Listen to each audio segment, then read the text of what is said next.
अस्सलाम वालेकुम।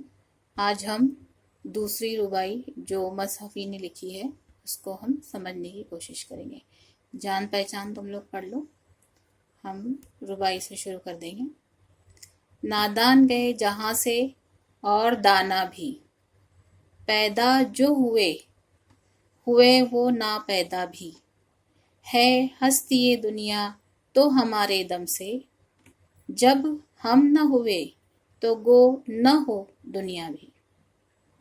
पहले अल्फाज मानी देख लेंगे। नादान यानी जिसके पास अकल नहीं है, कम अकल। दाना अक्लमंद। शायर कहता है कि इस दुनिया से नादान लोग भी चले गए, जहान यानी दुनिया, और जो अक्लमंद लोग थे वो भी चले गए। जो जो इस दुनिया में पैदा हुआ था, पैदा जो हुए यानी जो जो भी पैदा हुए थे इस दुनिया में, वो ना पैदा हो गए। ना पैदा हो जाना मतलब ख़त्म हो जाना। ना पैदा हो गए, ख़त्म हो गए। है हस्ती ये दुनिया तो हमारे दम से, और इस दुनिया की हस्ती, इस दुनिया का वजूद, हस्ती यानी वजूद, इस दुनिया का वजूद हमारे ही दम से है। हमारे दम से यानी इंसानों के दम से। ये दुनिया इंसानों के लिए है। जब हम न हुए तो गो न हो दुनिया भी। जब हम नहीं होंगे तो गो यानी गोया, गोया कि दुनिया भी नहीं है। यानी दुनिया है लेकिन गोया नहीं है। इसका मतलब क्या हुआ?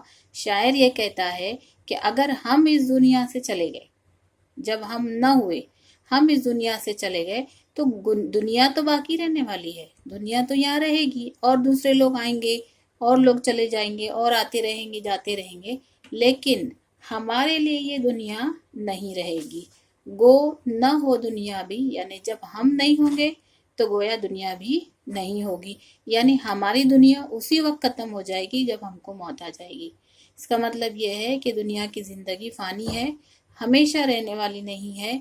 ये इस दुनिया के लोगों को याद रखना है, हमको याद रखना है, चाहे वो नादान हो, चाहे वो दानिश्वर हो, बहुत ज़्यादा अक्लमंद हो। हमको हमेशा ये याद रखना है कि ये दुनिया हमेशा हमारे लिए नहीं रहने वाली है। हमारी आंख बंद हो जाएगी तो ये दुनिया हमारे लिए ख़त्म हो जाएगी। तो इसके ज़रिए से शायर ये सबक देना चाहता है कि हमको इस दुनिया के ख़त्म होने को याद रखना है, यानी अपनी मौत को याद रखना है, और उस हिसाब से अच्छे अमल करने की कोशिश करते रहना चाहिए।